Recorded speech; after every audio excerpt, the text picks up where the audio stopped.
Hello ladies and gentlemen, welcome to a podcast and videocast from univrm.com.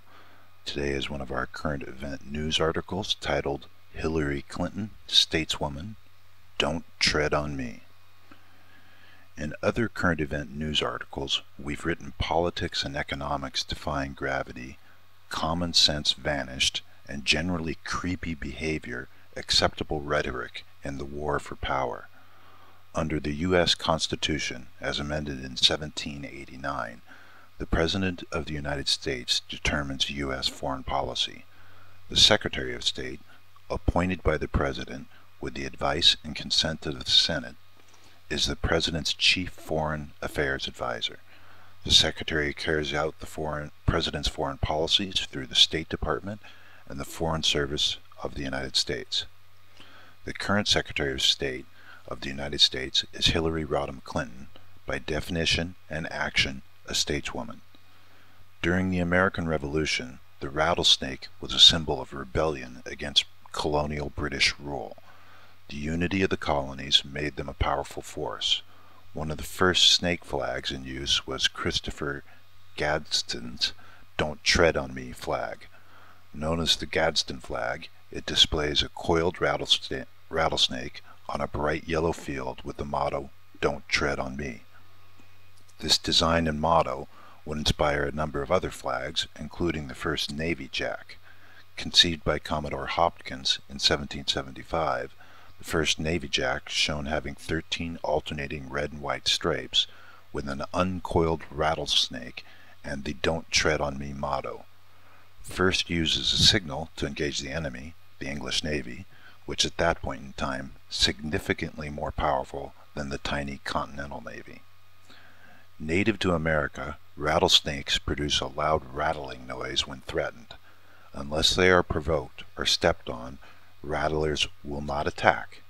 They do not surrender in an attack, and with teeth like hypodermic needles and debilitating toxic venom, they are truly dangerous animals to entice.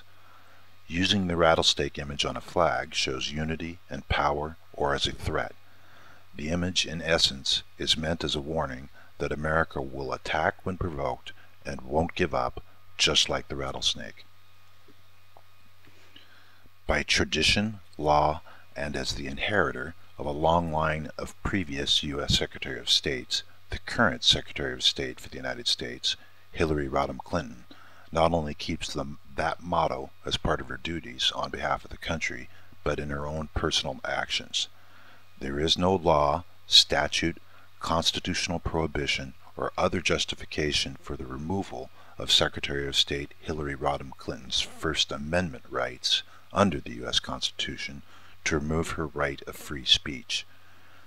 There is one difference between Secretary of State Clinton, with the exception of ex-Secretary of State Madeleine Albright and all her predecessors, in that she is female and they were all male. Columnist Maureen Dowd made the following comments in a recent article. Hillary Clinton has fought for women's rights around the world, but who would have dreamed that she would have to fight for them at home? Quoting Hillary Clinton, "Why extremists always focus on women remains a mystery to me," she told an adoring crowd at the Women in the World Summit at Lincoln Center last Saturday. But they all seem to. It doesn't matter what country they're in or what religion they claim. They want to control women. They want to control how we dress. They want to control how we act. They even want to control the decisions we make about our own health and bodies. Yes, she continued to applaud, it is hard to believe that even here, at home, we have to stand up for women's rights and reject efforts to marginalize any one of us, because America needs to set an example for the entire world. Leave it to Rush Limbaugh to lead the condemnation. An American stateswoman spoke at all, referring to her as the Secretary of State, followed by the scary rhetoric of Republican politicians, all male, who went ballistic she was not barefoot, pregnant, and quiet. Europe has the first openly gay female Prime Minister Johanna Sigurðardóttir, sorry about that, of Iceland, plus Prime Minister Angela Merkel of Germany, and who can forget the indomitable Iron Lady, Baroness Thatcher of the United Kingdom. In keeping with the pseudo-macho rhetoric coming out of the U.S., we suggest putting all 4 male Republican presidential candidates into a gladiator ring, which seems to be the era they prefer, against German Prime Minister Merkel. After she's kicked their combined asses to the ground, they go back to whatever rocks from under which they crawled out of. We'd suggest Prime Minister Sigurðardóttir of Iceland, but we want to give the misogynistic masses a somewhat fair fight.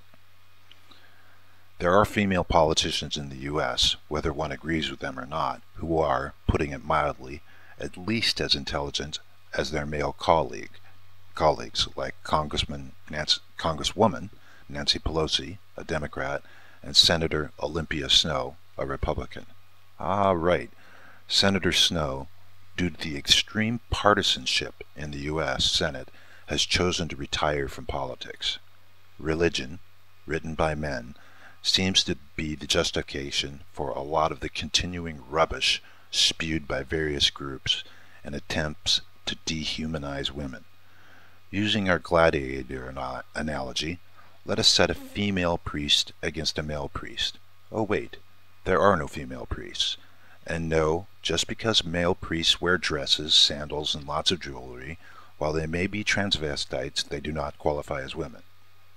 Well, we could have female imams and mullahs fight male imams and mullahs.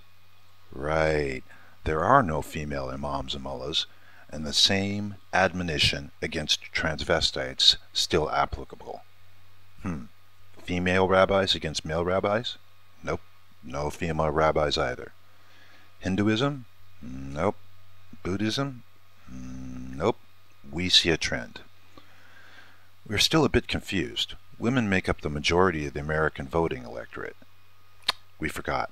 As proven by Al Gore, who won the popular vote by 1 million people over George Bush, the definition of democracy and majority has little to do with power. We hope Secretary of State Hillary Clinton continues to speak out as one of the far too rare stateswomen or statesmen in the U.S. She has already said she will not serve another term as Secretary of State should President Obama be re-elected. In the meantime, please, we hope she keeps speaking out. After all, what will President Obama do?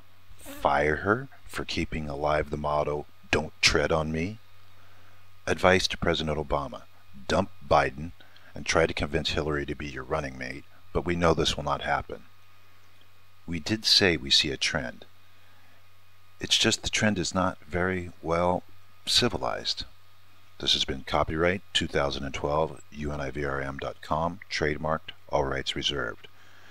At univrm.com, we create original content with humor and satire on current event news, opinion articles, economy articles, science current events, and our science fiction book series titled Change Hope. As an advertisement, there is a donations accepted button on our website, www.univrm.com, and donations welcomed to help us keep publishing in difficult economic times. As a second advertisement, please remember univrm.com, offering our science fiction book series, Change Hope, released as a series on a chapter and book-by-book bases, like the old Amazing Stories magazine. Change Hope available in all ebook formats and as an audiobook. You can purchase by going to www.univrm.com/downloads/. You can listen to this article via podcast at the iTunes Store by subscribing to univrm.com, or read it on Facebook, Twitter, and YouTube at the UNIVRM channel. This has been a podcast, a videocast brought to you by univrm.com, and we hope to bring you more in future.